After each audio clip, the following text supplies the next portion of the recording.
Welcome to Balkans Debrief. I'm Ilva Tare, resident senior fellow at the Atlantic Council's Europe Center, and I'm thrilled to be speaking today to Manuel Sarrazin, the German federal government's special representative for the Western Balkans. Welcome, Manuel. Your skillful diplomacy played a crucial role in securing Kosovo's Prime Minister Kurti's decision to lift the ban on Serbian import at the Merdare border crossing, an essential step for unblocking regional trade and advancing the Berlin Process agreement. Let me ask you some questions related to that difficult negotiation. How significant is this decision to lift the ban for the regional stability, and what were the key factors that led to Kosovo's decision? You had some public warnings towards the Kosovo government, and what consequences would Kosovo have faced had no agreement been reached just a few days before Berlin summit? Well, I would like to point out that usually it's not the person or the institution which is facilitating. It is the political will of the leaders which made possible that we had a successful summit on Monday in Berlin for the 10th anniversary of Berlin Process. And the political capital which has been invested was, of course, by Germany, by trying to facilitate finding a deal, also by pointing out what we think, what is the right way to go. But I think we should be thankful for the leaders of Kosovo and Serbia for doing this compromise and finding a way forward for unblocking CEFTA. And thank you for the warm words, but I would like to forward them to the ones who have the political might, and not the facilitator was, in the end, taking the responsibility for that. Okay, you are calling your role as a facilitator, although I'm sure it was more than that. And you were actually quite visible in interviews in Kosovo and Serbia and in the region that led to this decision. Also, in these discussions, you warned that Kosovo risked isolation, including exclusion from the single euro payment area, the SEPA, if it didn't lift the ban. How close was Kosovo to facing these consequences? Well, I think in the end the result is decisive, and it's not so much important in which minute of the match it was scored. I think the summit was the signal, and we had the CEFTA body decision even some days before the summit. So in the end, everything worked out. You could even say it worked out according to the plan. Of course, this would be not completely true, but let's see it this way. We are together, and that we see that the Western Balkans 6 are together. And I think we have the chance that this is creating a momentum for achieving more results in CEFTA and in the common regional market in the upcoming weeks and months to show that progress is starting. And my feeling is that both parties, Kosovo and Serbia, have a genuine interest in stepping forward in the common regional market with the growth plan, a new enlargement. And you should not forget that also it was not only us pointing that out. We had a common position with the European Commission, with the European institutions, with the Quint, also with our American friends. So this was a team play.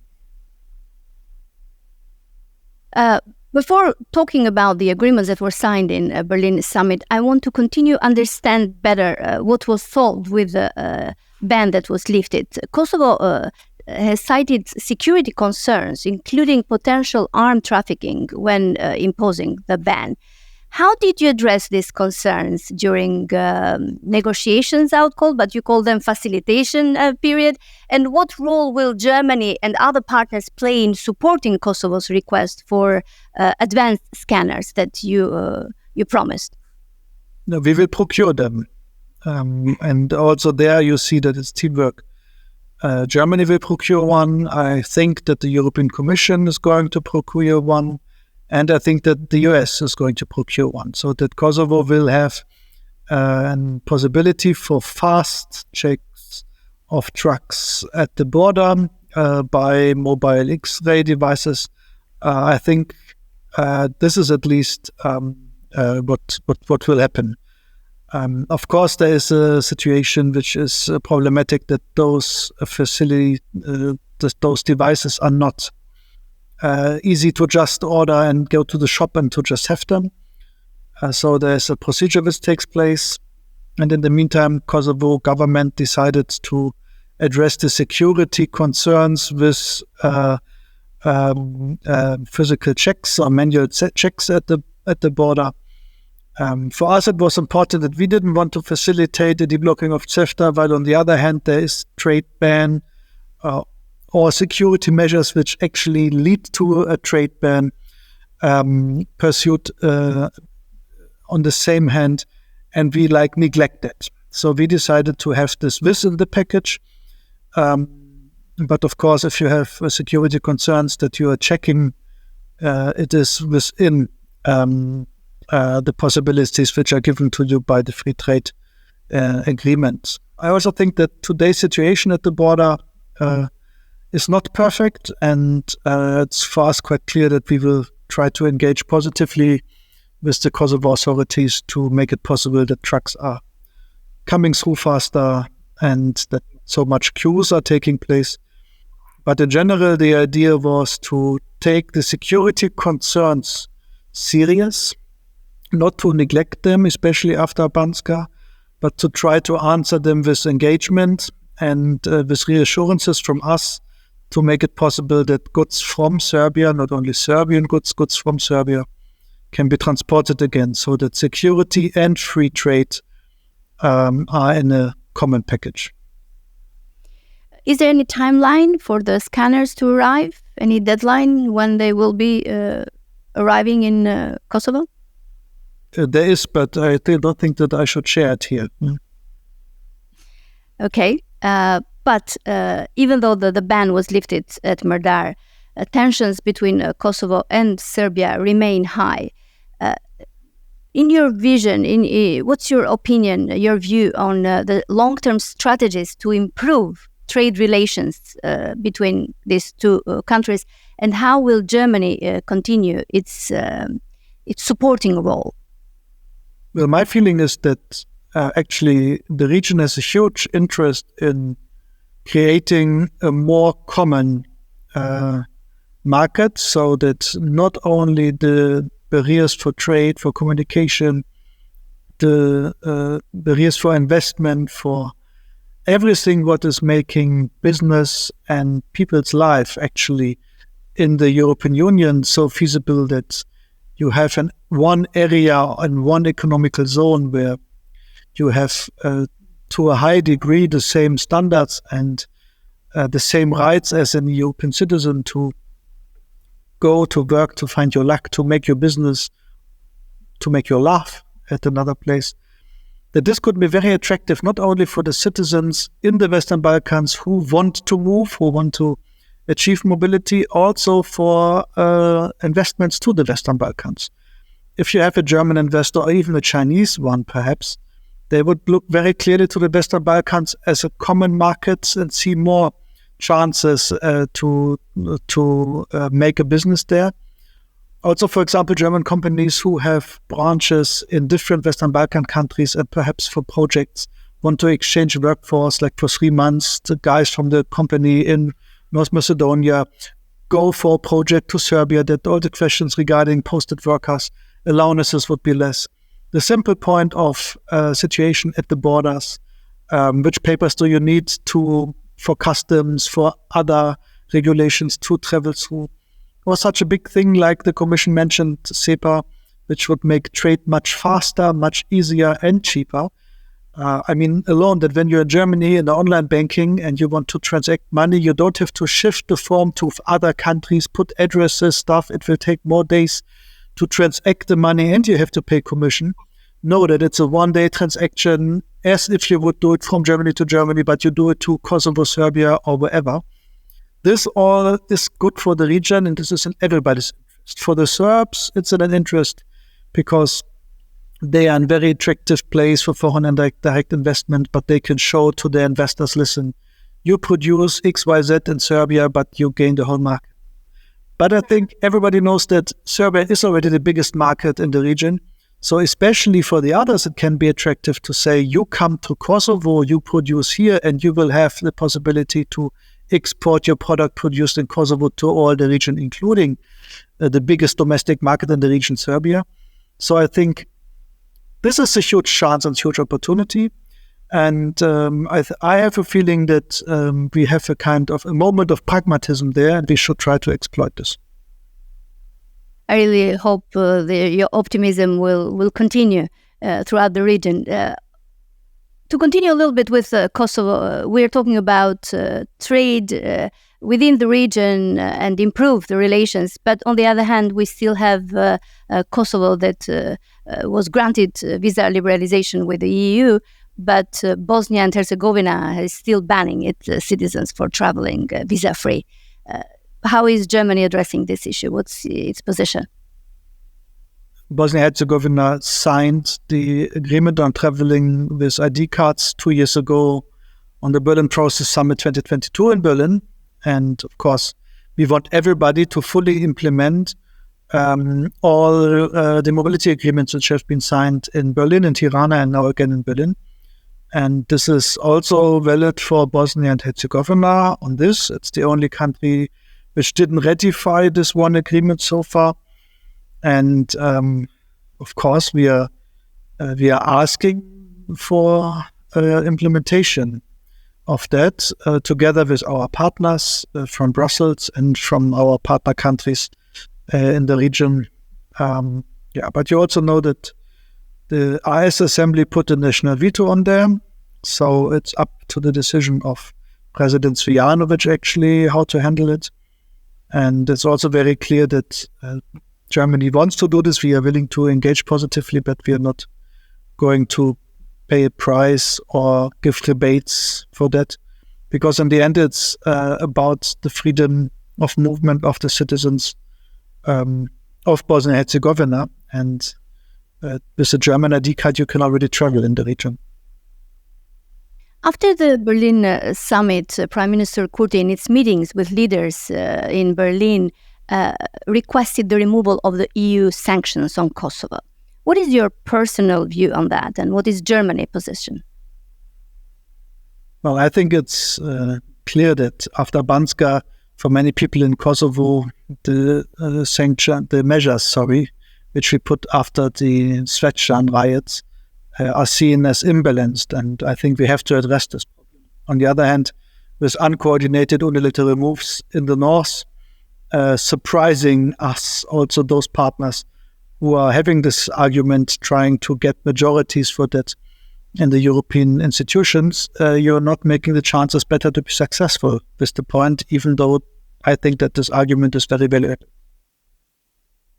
With the Berlin process marking its 10 years anniversary, how do you assess the role of the Berlin process per se, and in maintaining regional stability, promoting regional economic cooperation? How does the process balance political challenges with economic cooperation, in your view? And what will be the future of Berlin process?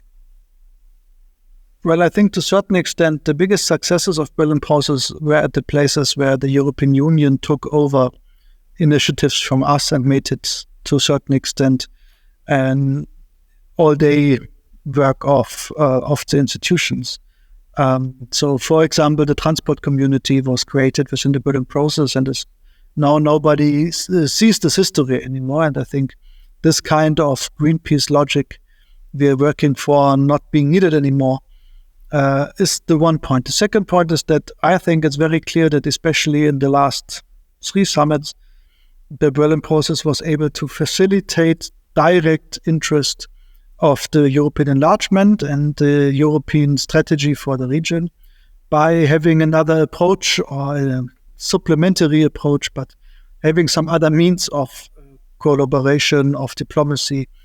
And also this picture of Berlin can sometimes bring the leaders under bigger pressure to deliver results, but also perhaps giving them the opportunity that they have like a format where they are more able to do compromises with the region and for the region stepping forward instead in a the one to the other bilateral relation. So I think the Berlin process can have a very positive role, and I think that also in the upcoming years it will have. We need to use this format to gain it, but it's clearly in the framework, in the concept which is driven by EU enlargement, the growth plan, and the idea of full membership of the region. I think all fears that Berlin process might be a substitute to a European approach is now clear that it's the opposite of it. It's a strong. I think we're past that discussion now. Yes. The Berlin process value has been proving itself. Do we know where it will be held next year? No. There will Not be yet. a summit held, but we're not clear yet on who will hosting it.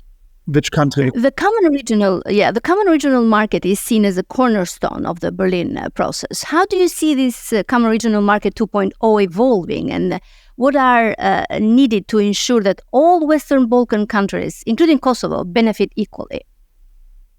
I think the most important is that you need administrative capacities and convinced workforce in the administrations who are dealing with first negotiating on this difficult, technocratic, sometimes small-looking but very important decisions, agreements, stuff.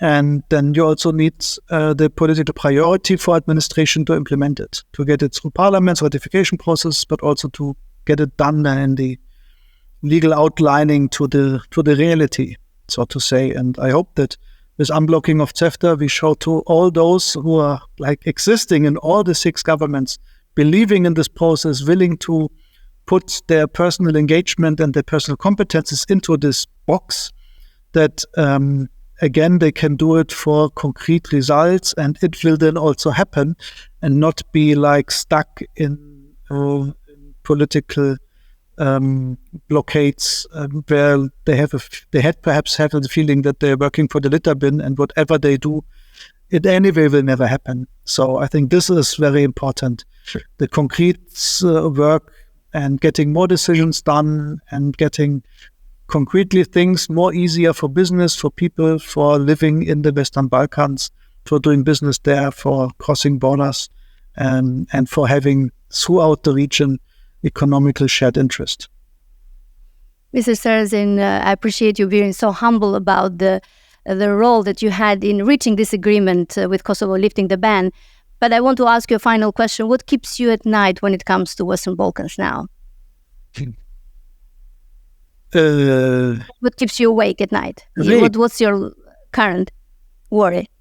Well, I'm divorced. It's not in the way that I have nightmares in my life ahead only because of the Balkans. So I would say usually I'm dreaming about the Balkans positively. Only sometimes there's a nightmare, but then usually it's that I might, miss a plane which I want to catch in Vienna airport, something like that. The classical nightmares of people who are traveling too much in the region. Vienna airport. So can we say delays. Connectivity is your nightmare? Can we say that? No. Yeah, of course. I mean, in the moment, I might have perhaps some nightmares about too many trucks at some borders. But if you wake up with a nightmare, you should try to have an idea how you can help in solving situations. I think this is the approach we try to have, not looking who is guilty for what only, but looking who can do what for getting it done. Thank you very much for talking to Balkans Debrief, and thank you for your efforts in supporting regional economic cooperation and in the Western Balkans. Thank you. Thank you.